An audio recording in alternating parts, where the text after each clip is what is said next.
Ilia Topuria, the undefeated Spanish sensation, is storming through the UFC, dismantling everyone in his path. But now, he's eyeing something bigger, the lightweight throne held by none other than Islam Makhachev. A ruthless striker versus a suffocating grappler. The question is, does Topuria have what it takes to crack the Makhachev code? Or will he be just another victim in Islam's reign of dominance?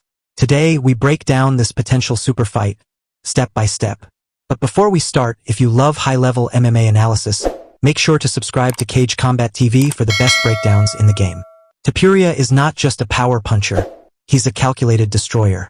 With his compact frame and explosive speed, he generates ridiculous knockout power in short-range exchanges. Just ask Alexander Volkanovski. His ability to close distance and land precise hooks makes him one of the most dangerous featherweights in UFC history. But will this striking be enough to stop the relentless forward pressure of Makhachev? That's where things get interesting. Makhachev's game is built around complete control. He doesn't just take you down, he drowns you. Unlike Khabib, who relied on chain wrestling, Makhachev methodically progresses position by position, making every movement count. The moment you hit the mat, he locks your legs, applies crushing top pressure, and slowly tightens the noose. But Topuria is no ordinary striker. He has a solid BJJ base and has never been outgrappled in his UFC career. So, does that mean he can escape Makhachev's grip? Not so fast. Fighters like Charles Oliveira and Dustin Poirier showed glimpses of resistance, but the truth is, no one has truly cracked the Makhachev puzzle. The only real weakness we've seen from Islam was when Volkanovski stuffed his takedowns and forced him into uncomfortable striking exchanges.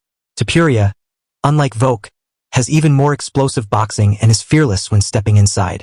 The key to stopping Makhachev? Footwork, takedown defense, and relentless forward pressure. But can Topuria actually pull it off? So, when we put it all together, we get a true striker versus grappler chess match. If the fight stays on the feet, Topuria has the power to shut Makhachev's lights out with one clean shot. But if Islam gets his hands on him, it's going to be a long, suffocating night for the Spanish superstar. So the final question is, do you? Topuria has never been dominated on the ground, but that doesn't mean he hasn't been taken down. He's been put on his back before, but his explosive scrambling ability allows him to escape before any real damage happens. However, there's a massive difference between stuffing takedowns against featherweights and stopping a relentless grappler like Makhachev. Islam's chain wrestling is calculated, draining, and built for control. If Topuria can't stop the takedown early, he might be in serious trouble. People often talk about Makhachev's wrestling, but his striking improvements have become just as dangerous. He knocked out Alexander Volkanovski with a perfectly timed head kick, proving that he's no longer just a grappler, he's becoming a complete fighter. The scariest part? His striking is now good enough to set up his takedowns even better. If Topuria overcommits to his punches, he might be walking straight into a level change, which is exactly what Islam wants. One of the biggest X factors in this fight is endurance. Makhachev has shown he can go 5 hard rounds while maintaining pressure. But Topuria? That's still a question mark. While he's been dominant, we've never seen him pushed into deep waters against a relentless grappler. If the fight reaches the championship rounds, will Topuria still have the energy to throw bombs?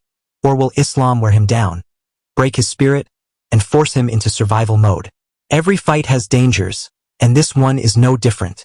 For Topuria, the biggest risk is getting taken down early and never getting a chance to use his striking.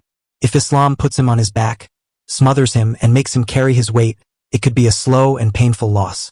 For Makhachev, the biggest danger is Topuria's explosive power. One perfectly placed punch could shut his lights out, just like we saw with Oliveira. If Islam gets too comfortable on the feet, he could end up unconscious before he even gets a chance to grapple. So who wins? If Makhachev executes his game plan and gets this fight to the ground, it's going to be another dominant win for the lightweight king. But if Topuria can stuff the takedowns and land clean shots, we might be looking at the next 2-division UFC champion. This fight is all about execution, and whichever fighter imposes their will first will likely win. Alexander Volkanovski was once considered untouchable at featherweight. A dominant champion, a master strategist, and a fighter who had never been truly outclassed. But then came Ilia Topuria, a man on a mission, a fighter who didn't just beat Volk, he made it look easy. So what went wrong? How did Volkanovski go from one of the most dominant champions in UFC history to a fighter struggling to keep up? Today, we break down the critical mistakes that cost Volk his crown. Volkanovski has always been known for his durability. He took Max Holloway's best shots, survived against Islam Makhachev, and walked through Brian Ortega's submission attempts like they were nothing. But against Topuria, he made one dangerous assumption. He believed his chin would hold up. Ilia's striking isn't just technical. It's explosive. Every punch carries knockout potential, and the moment Volk engaged in the pocket without full defensive awareness, boom. He paid the price. One of Volk's biggest strengths has always been his movement. His ability to enter, land, and exit without taking damage is what made him so successful. But against Topuria, he stayed in the pocket longer than usual, trying to prove he could trade with the heavy hitter. This played right into Ilia's hands. The more Volk engaged in close-range exchanges, the more opportunities he gave Topuria to land his powerful counters. And when you're trading punches with someone who carries knockout power in both hands, all it takes is one mistake. Volkanovski's high guard has served him well against volume strikers like Max Holloway. But against a power puncher like Topuria, it became a liability. Ilia wasn't just throwing straight punches. He was looping hooks around Volk's guard, targeting the openings that Volk's stance naturally created. The result? Volk took clean shots he normally avoids, and each one chipped away at his confidence and durability. Once Topuria realized those openings were there, he kept exploiting them until Volk couldn't take it anymore. When things get tough on the feet, great champions have a backup plan. For Volk, that plan has always been his underrated wrestling. But against Topuria, he struggled to get anything going. Ilia's low center of gravity and elite takedown defense made it nearly impossible for Volk.